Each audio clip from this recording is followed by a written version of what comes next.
Hi, this is Sabin Bharti and welcome to another episode of TFR Insight. And today we have with us Pete Jarvis from Polyverse. You are a business development executive there. Today we are going to talk a lot about IoT, especially the S in IoT, which stands for security. So before we get into that, can you quickly tell us about what do you do at Polyverse? Yeah, so jokingly, I say I do anything that Alex needs me to do, but I essentially own all of the business development and the relationships with some of the larger corporate customers that we work with around how we're going to deploy and get Polyverse deployed with those customers. And so that is principally my role, is to get people to like me. As I was saying, the S in IoT stands for security, which literally means there is no security whatsoever. Part of the problem is there's a lot of mischaracterization around the concept of IoT and also embedded security. So you have to sort of step back and think of it as a distribution of devices. So the complexity of those devices can be extremely high or extremely small. So you can go down to like a pacemaker all the way up to a network router, and they're all devices at the edge of the network. Part of the problem that you get into, though, is that you can't get rid of all bugs. And Turing proved, that in any reasonably complex software system, bugs will exist, and those will be exploited. So the characterization that you get to is essentially when you're looking at the edge of the network, there's a lot of problems. One is that you've got to be able to move data from the edge of the network to the core of the network. So where are you going to process it? You either process at the edge, somewhere closer to the edge to reduce the cost, or you backhaul it all the way to the central processing in the cloud. And one of the characteristics of that is that you're moving data. And as soon as you start moving data, someone wants to start looking at it. And so now you combine that with the fact that a lot of the developers are just human beings. They make mistakes. So when that happens, the problem today is that you have a really interesting problem occurring, is that people think that when a developer makes a mistake, well, that's their problem. But the thing is, it's always going to occur. So the question then is how do you actually start thinking about it to say, well, if someone is involved in a phishing exploit or if someone hacks an edge device, how do you actually think about that? And how do you change the way in which you think about it so that you can address the problem, right? And so a lot of the stuff that I look at is the economics of the attack. Because today, if I have cable modem, I have 400,000 devices deployed in a small area, and someone comes along and they can hack one of them. So the problem is if they can hack one of them, they can hack all of them. And now what you end up with is a very simple way for someone to take 200,000 devices and convert them from being a useful tool to being an object of use in an attack of denial of service against a larger business. Because this is the really interesting aspect of IoT. You have so many devices at the edge of the network, and they're very simple, so they can't contain a lot of security. Yeah. And so when you start thinking of it that way, you have to start looking at it in a different light. And one of the things that that we look at is, how do you make it more work for the attacker? And if you do that, you can simplify greatly the problem at the edge of the network. And it's not rocket science, which actually rocket science is inherently simple. But what it comes down to is that really what we're doing is looking for ways to put work onto the attacker so that the attacker has to do more effort in order to get a return on their investment. Because, what I say about the edge of the network is that the reason why people attack it is because the return on investment is so high. If I attack one PC, that's great. But if I can attack 1 million PCs and I can co-opt them into a bot network, if I can do the same with the cable modems, it gets really interesting, because now I can control all the traffic going through the cable modem, and potentially I can do some other things with that. so I can redirect that traffic. Because one of the interesting bits is a lot of people don't understand is that the purpose of taking control of a device, or the purpose of watching someone or monitoring their PC or laptop, is ultimately they have to make money out of it. And there's a huge ecosystem that's been created to essentially steal information such as credit cards. But having the credit card is one thing, but now you have to figure out how to use it. And that's how they generate money from it. So what we look at, and what I'm particularly interested in, is how you actually move the work to the attacker from the defender. Because today, the defender only has to be right every day, and they have to be right 365 days a year. The attacker only has to be right once, right? And that's where you get into some really interesting conversations about how you could stop that. And so what I look at really is I say, look, you have to change the game. A lot of people think of security as a win-lose game, right? So I can win because I can stop you attacking, and you will lose. But the problem is it's actually an infinite game, because in an infinite game, people can join, leave, come back. They have certain prerequisites to the way in which they're playing the game and certain assumptions.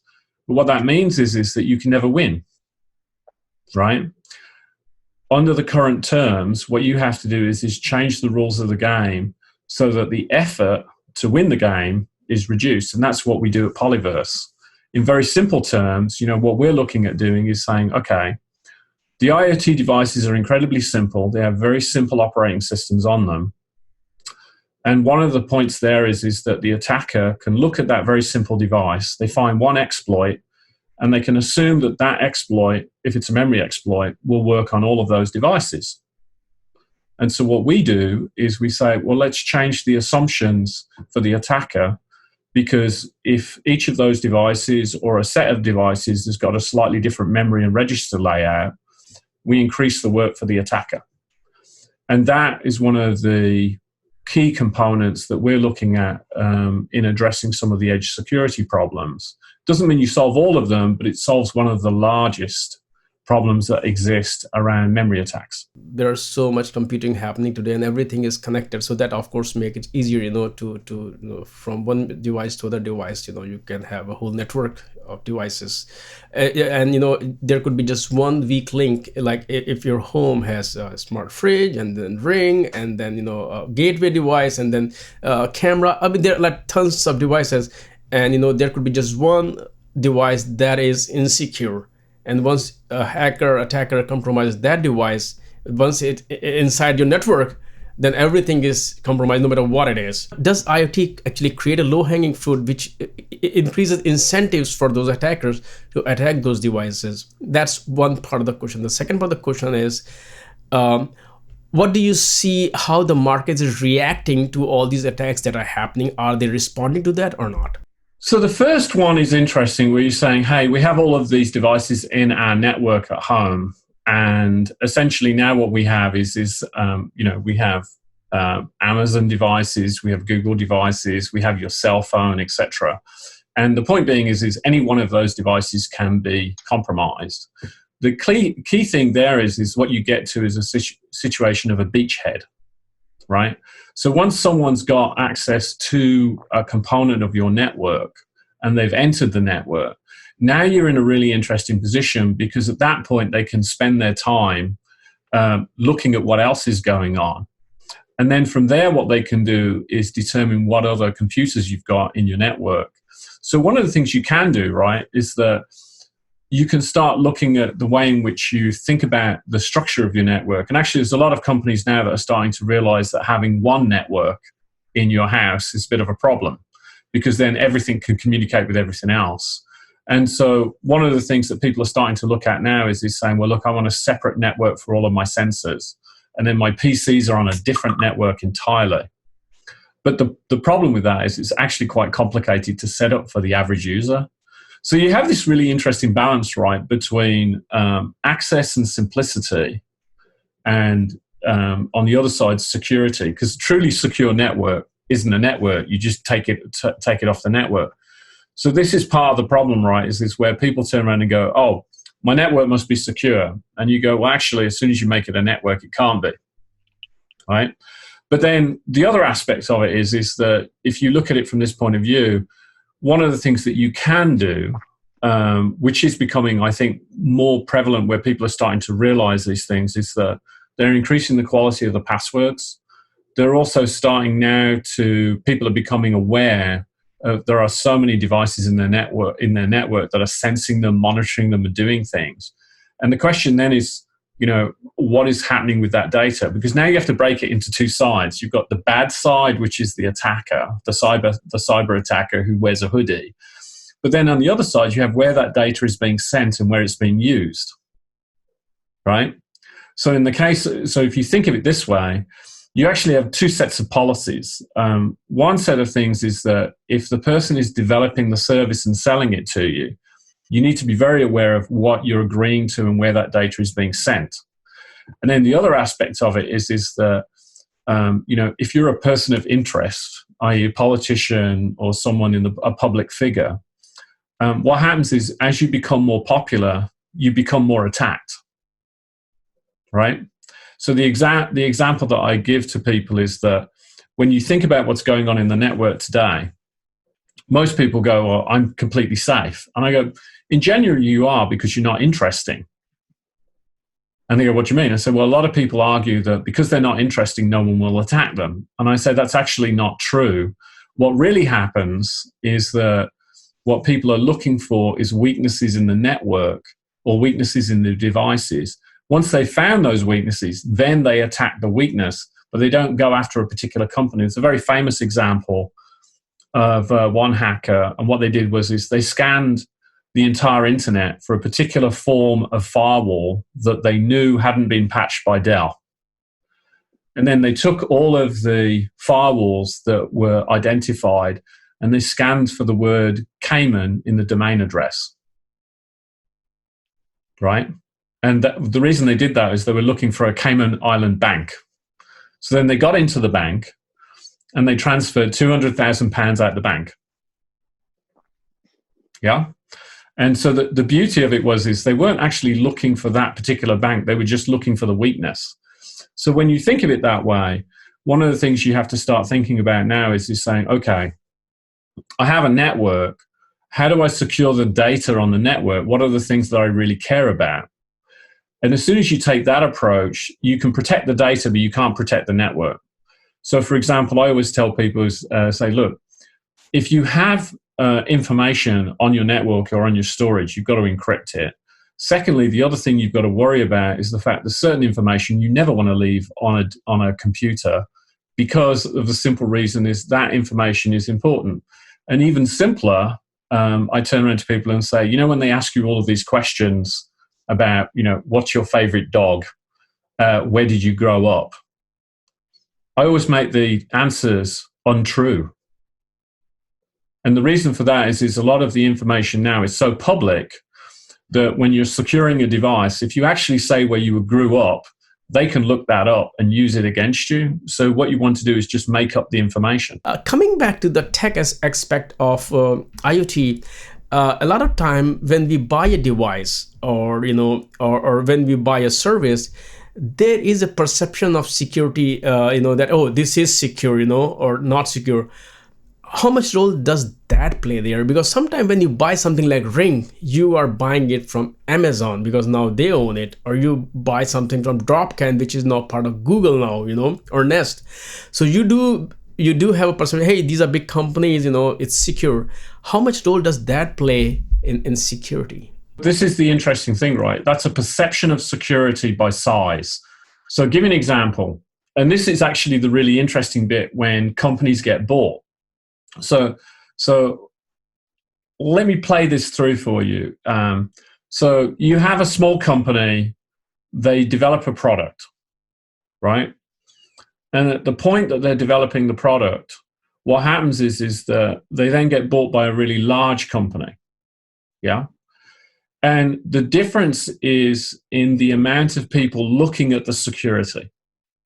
Because give you an example, if you're Nest a startup, and they develop something. What they've done essentially is create a consumer experience around a camera, right? So when they start out with that, they probably have one person working on security. Yeah? Because security people are really hard to hire. So you have one person working on security at the company, and then they get hugely popular because they have this really simple, elegant way to install a camera and use it. And then what happens is they get bought by Amazon. Now, the point being is now the economics have completely shifted for the attacker. Because when the company is selling 20 devices or, a couple of million devices, then the attack profile and the return on investment for the attacker is actually relatively low. But when Amazon buys the company, right, now they turn around and go, okay, there are hundreds of millions of these devices.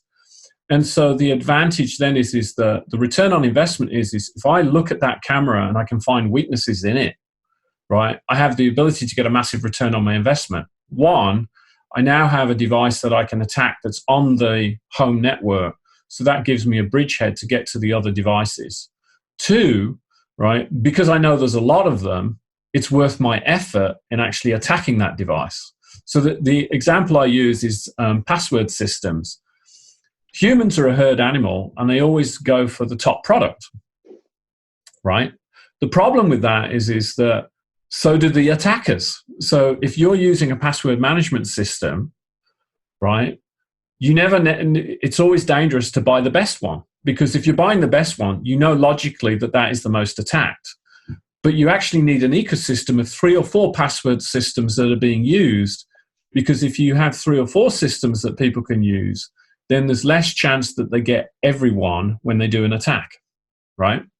So it's sort of it's a really interesting problem, because now when you think of someone like the Ring Cam, they get bought by Amazon. They're now hugely popular. And then all of the attackers now are looking at this Ring Cam going, can we break it? But as soon as they break it, because there's only one operating system and there's a well-understood device, it means they can get access to all of those cameras. And that inherently is one of the problems that we're dealing with at the moment at the edge of the network and in the IoT space is all the operating systems are unique. All the devices are identical. The password processes and the login processes for those devices are all the same, right? So that isn't a bad developer or a poor security process. It's just that the software has become extremely popular. Because it becomes extremely popular, it now becomes much more attacked. So this is like the argument about Windows. People turn around to me and say, Windows is very insecure. And someone recently turned around to me and said, well, FreeBSD is more secure than Windows. And I went, that's a really interesting point. And they said, yes, I am absolutely right. FreeBSD is better than Windows. And I said, does Windows get more attacks than FreeBSD? And they went, well, yes, Windows is huge. It's the most attacked operating system in the world. And I said, well, for that point, I said, you don't know if FreeBSD or Linux are more secure than Windows. What you do know is that Windows is more attacked. So if Linux or FreeBSD were getting the same amount of attacks as Windows, would they be as secure? It's a very interesting way of looking at it, because it doesn't matter. The point being is it's not how secure you are, it's how many times you're attacked that's the driving factor in the perception of security of a product. Because the reality is they only have to be right once as an attacker today. So the point being is if I have a device that gets 1 million attacks against it, only one of those attacks to work. But if there are 1 million devices, then I can win against all those 1 million devices. And this sort of comes back to a really interesting problem at the moment in the industry that no one wants to really talk about, which is what I affectionately call the patch gap. So if you have embedded devices, or if you're running embedded operating systems and someone finds an exploit on a device, how long does it take them to fix it? It's actually, somewhere between 400 and 120 days. So someone comes up with an attack on an operating system or an embedded device. And from the point when the attack is identified to the point when it's patched, it can be, anywhere between, a year and, 120 days. And it's only when that exploit is identified that people start worrying about it. But for that period, there is no solution. You are completely defenseless against those attacks. And this is actually one of the really interesting problems about the IoT at the edge, because if you can find a device at the edge of the network with a weakness, the real power of it is that it takes so long to distribute the patch that there are so many devices that are completely unpatched, therefore exploitable, right? And so it's the law of large numbers. If you have 1 million devices and you've got to patch them, and it takes 10 seconds to patch each device, how long does it take to patch 1 million devices, even if you do it in parallel? Because even if you do it in parallel, you've got to shift that data across the network, and then you've got to patch each unit. So imagine trying to patch the iPhone. You essentially bring down the internet. Every time someone like Apple or Google does an update to their operating system, they have this huge problem that literally they're shifting millions of bits over the network. And so where we're coming from is, one of the things that we're looking at is saying, look, the real problem is that every device is a clone of every other device. They're all identical. So one of the simplest ways that you can protect against that is if you make the operating system slightly different on every single device, but computationally the same, then what you do is you remove the ability of the attacker to attack all of the devices at the same time, or you can reduce it so that they can only attack a subset. But the key thing then is what you really want to be able to do is detect the attack. I'll get back to the point of FreeBSD, because I am also a Linux user, and I also use FreeBSD server. And that's the perception problem that is there. When you're talking about Windows get attacked more, I'm also curious is that how many Windows machines are there in the world versus Linux and BSD machines? I think is interesting around security, right, is one of the hardest parts is people say, do you know if you've been attacked? Or do you know if you were taken? So that actually is a really interesting problem, because today, so I was talking to someone who's developed an AI system, right? And I do a great stand-up routine about AI and ML, my two friends. There's Al and ML, and they're great. No one knows what they do, but what they do is really cool. And when they walk in the room, everyone believes them. But the problem is when you actually start talking about how things work with artificial intelligence or machine learning, what you have is false positives and false negatives, right? So the question is when you're looking at these systems today, a lot of people are saying, well, I monitor my systems to make sure that they're secure. And there's a really interesting problem with that. You say, well, what is the false positive and what is the false negative rate? And I go, what do you mean? I go, well, if it's an artificial intelligence system of some form, and it's a very broad term, so I'm not going to go there, but essentially what you end up with is a statistical distribution of detection. So sometimes you'll be right and sometimes you'll be wrong. And so this becomes a really interesting problem for servers, because if you look at it today, where you've got this huge deployment of Linux servers in the cloud, and they have incredible security at Amazon, Azure, Google. But remember, you only have to be right once. They have to be right every day. And so you have that component of it. But then the other component you have is the desktop. And the key thing is it's very difficult for someone to say, my system has never been hacked. And the principal reason is because the whole point of hacking a system is that the attacker doesn't want you to know. They would very much prefer that you didn't know. So now you have the other aspect of this is the amorphous nature of the network. So if you think about a building, and there's a wonderful quote on this from a book that I will reference later, but one of the issues is if you think about a building, you say, oh, well, I'm going to put firewalls into the building, but the analogy is I'm going to put security guards on the building, and I'm going to stop people coming in and out of the building. And you go, great, that's really smart. So when people come in through the front door, you'll protect the building. And everyone goes, yes. And you go, great.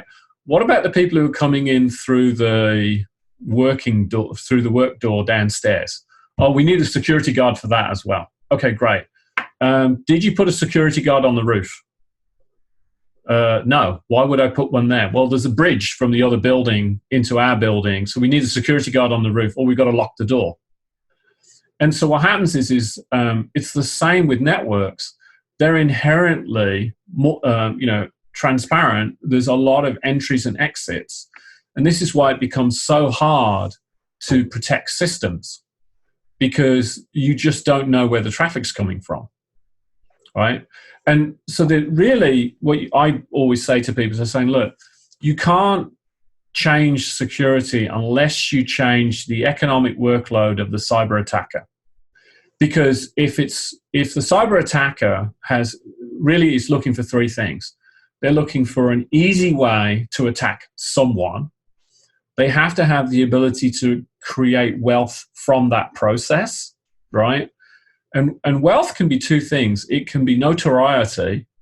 In other words, they can say that I hacked a bank and therefore they become something, or they get paid as a consultant, or they hacked the bank and they stole the money.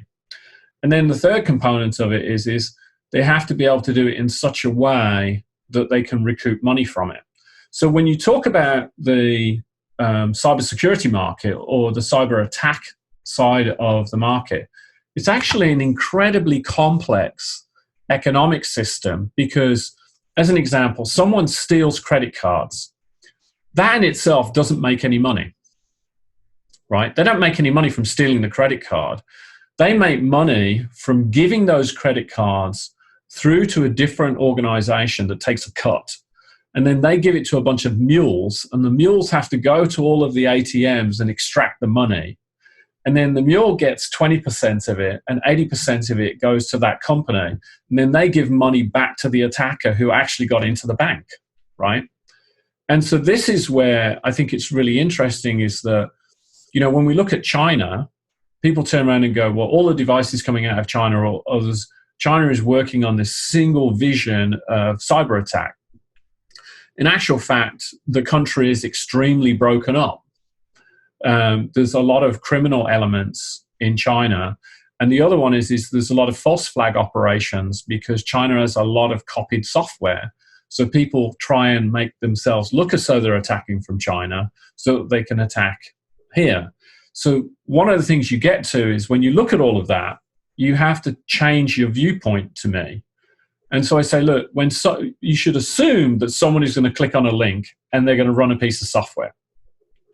Rather than calling them an idiot for running that piece of software, you have to just say, look, if I have 1,000 people in a business, I know that one of them is going to click on a link, right? At some point, you know that that's going to happen. So you can't stop that.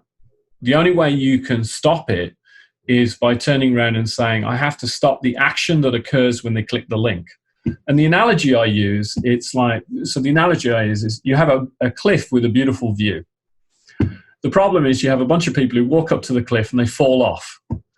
So the first thing they do is they say, well, we'll put the hospital at the bottom of the cliff, right? That is literally security today, because people fall off the cliff, they get attacked, and they go, oh, now I will help you because you fell off and broke your leg, right? So the other option you have is you put a fence a mile away from the cliff and you say, no one can go look at the view, right? Where actually what you really want is you want some warning signs. You want to put a fence at the top of the cliff and say, try not to fall off, please. But we know over 100 years, at least 2 people are going to fall off the cliff, right? So the question then is how do you deal with that? How do you deal with that process of an attack? And I think this is one of the fundamental differences that we're trying to push forward, is that stop calling people idiots because they did something that caused an attack or they ran a program. What you have to do is capture the fact that you know that that's going to happen. Once you know that that's going to happen, now what you can do is protect against it, because you can turn around and say, look, the goal of the attacker is to essentially gain entry, pull down the email list or the password file, and then come back. And the principal things they do are they either elevate privilege once they're in, or what they're going to try and do is install monitoring software once they've got shell access to a particular edge device. And what they want to do then is repurpose that device for fun and profit. And it's usually criminal. Yeah. And so the key thing that I look at is saying, how do you change that problem? Well, the only way you can change that problem is to put work onto the attacker. So the famous one is the postal system. So when the postal system was first developed, the idea is you said, well, it's free to send and you pay on receipt. Seems reasonable. But the problem is then anyone can send you mail and you have to pay for it when you receive it. And so what happened was they went, well, this actually is not going to work. And they created the penny stamp. And so the penny stamp is really interesting because what it does is it makes the sender bear the cost of transmission. And what happened is all of the spam email or spam letters went away. So why did they disappear? Because the cost and the effort in sending was removed because the cost of incentive was removed, right? And the return on investment. So the famous one is why are all scammers from Nigeria? Do you know why? No. Well, it's a really interesting problem. It was actually a guy who wrote about it at Microsoft. The reason why all scammers are from Nigeria is because the spam email guys are self-filtering for the person who doesn't know that all spammers are from Nigeria, right? Well, that's actually 1 in a million. So what you do is you tell everyone that you're a Nigerian and you have a bunch of money because you're removing all of the cost of the attack because all of these people who know about that self-filter out. Then you get the one person out of a million who doesn't know that scammers are from Nigeria. And they go, wow, you've got some money in Nigeria and you want to send it to me? And this is where it gets really interesting is because the people in Nigeria, and it may actually not be in Nigeria, will spend thousands of dollars to set up that scam because the return on investment is so tremendous because it costs nothing to send the spam email. So I can send a spam email to 24 million people, but if I only got 1% to return my email and I filtered that down to the 1% of the 1%, those people are the people I want to talk to as a spammer because they might actually do what I want. And that's the really interesting mathematics of what's happening with cyber attack at the moment and also with spamming and spear phishing is that if you send enough emails, someone is going to do it. Someone is going to click on the link. Someone's going to install the software. So if you want to change that, what you have to do is say, okay, the real problem is the cost, the near zero cost of sending the email. And then the other thing you have to look at is the near zero cost of finding an exploit on a Linux machine or on a Windows machine. And the way in which we've done that is for Linux as an example, because we changed the memory and the register layout in the Linux operating system, the hacker can spend 5 years developing a really complex exploit, and they can attack an edge device or they can attack a server on Amazon or on Azure. But none of the assumptions and the investment that they use to develop that attack will work on that particular instance of the operating system because it's different. It's really that simple. But what's really powerful then is we're now able to detect that they're attacking an operating system and go back to the company and say, actually, we just saw a really interesting attack on your operating system. And they go, well, how do you know that?